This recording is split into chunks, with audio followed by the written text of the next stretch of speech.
sent to prison, spent years and years in prison, eventually had health problems and died in prison, and later was exonerated.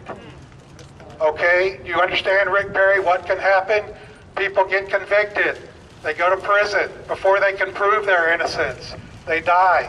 In Tim Cole's case, dying of natural causes in prison before he could walk amongst us where he should be, an innocent person.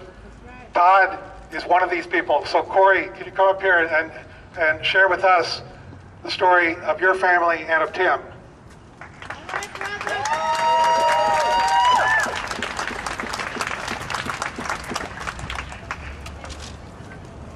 In 1986, my brother Tim was a student at Texas Tech University, a returning student. He had joined his sister who was in law school at that school and one other brother who was in college at that time. He was tapped and labeled as the tech rapist. He was later convicted by a so-called jury of his peers. He spent 13 years in the Texas prison system, steadfastly denying that he was not guilty of that crime. He always said, "I didn't do it." But his sister at that same school, a law student, wanted to transfer. And she wrote him a letter at Tennessee Colony, Texas, to the veto unit, saying, "I want to transfer." He responded as the big brother that he always was, "Do not leave Texas Law School. I still believe in the justice system, even though it does not believe in me. In the state of Texas, we have an addiction to convictions. Damn the H1N1. We have a convict one, kill one, put them away one." This year, 2009, the Innocence Project of Texas took on a case that no other attorney in this state or this country wanted to hear about a dead man dying in prison. But Jeff Blackburn and an Innocence Project of Texas said there's something here. DNA test was done. It came back that the actual rapist was a man named Jerry Wayne Johnson, who the Lubbock Police Department had in their custody at the same time Tim was convicted. He's currently serving 2 life sentences for aggravated rape at the same time. There isn't but one way to prove whether or not a man is innocent who has already been convicted.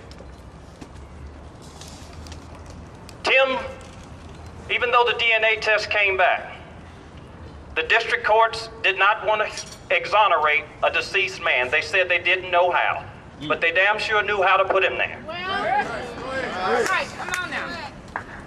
So we appealed. We filed a little known part of the Texas Judicial Code that is called a Court of Inquiry. The Forensic Sciences Commission cannot clear Cameron Todd Willingham's name. A committee can't do it, but a Court of Inquiry can. That's how we cleared Tim Cole's name.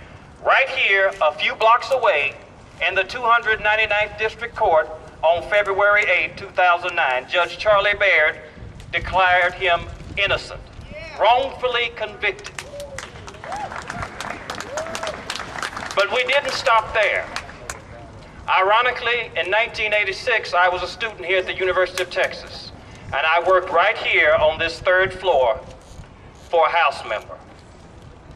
Some of those people I met then, I told my brother's story when he was very much alive. Some listened, most did not. But I said, I'll be back. In 2009, we came back to the legislature, and they finally admitted that the first person in the state of Texas history, an innocent man had died in prison. A veteran, a college student with no criminal record. It could happen to him, it'll happen to you. That's right. Yeah. Right. But I didn't stop there. We demanded a meeting with Governor Perry.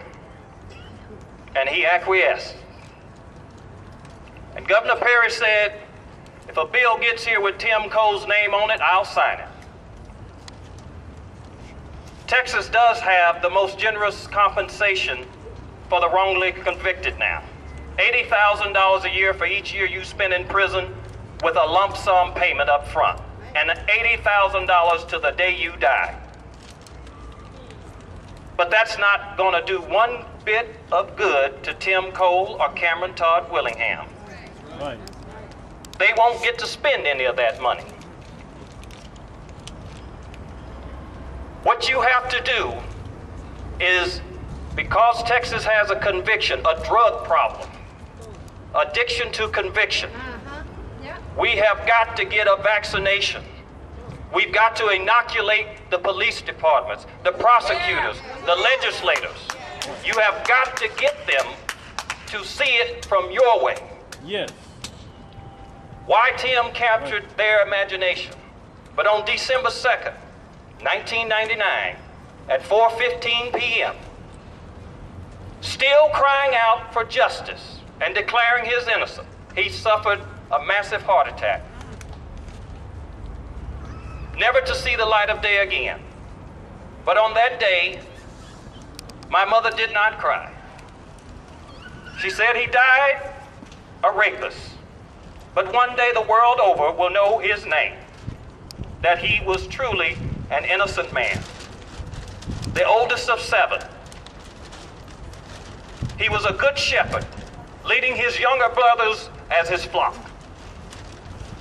In the good book, St. Timothy, there's a part of it that says, I fought the fight, I finished the race, but above all, I kept the faith. The only way you're going to get through is to keep the faith.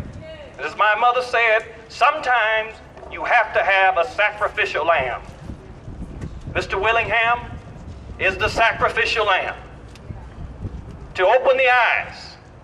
So don't cry because Tim Cole is gone or Cameron Todd Willingham is gone. Say thank you. Thank you, Tim Cole. Thank you, Mr. Willingham, for opening the eyes on Texas. The eyes of Texas are backfiring. You're in the mirror. You're looking upon yourself. And as Michael Jackson said, start with the man in the mirror. You've got to start with the man in the Capitol Dome. That's where you'll start making your changes. But don't you surrender and don't you give up. Suffering breeds character and character breeds faith. And above all, hold on to your faith. Right on, baby.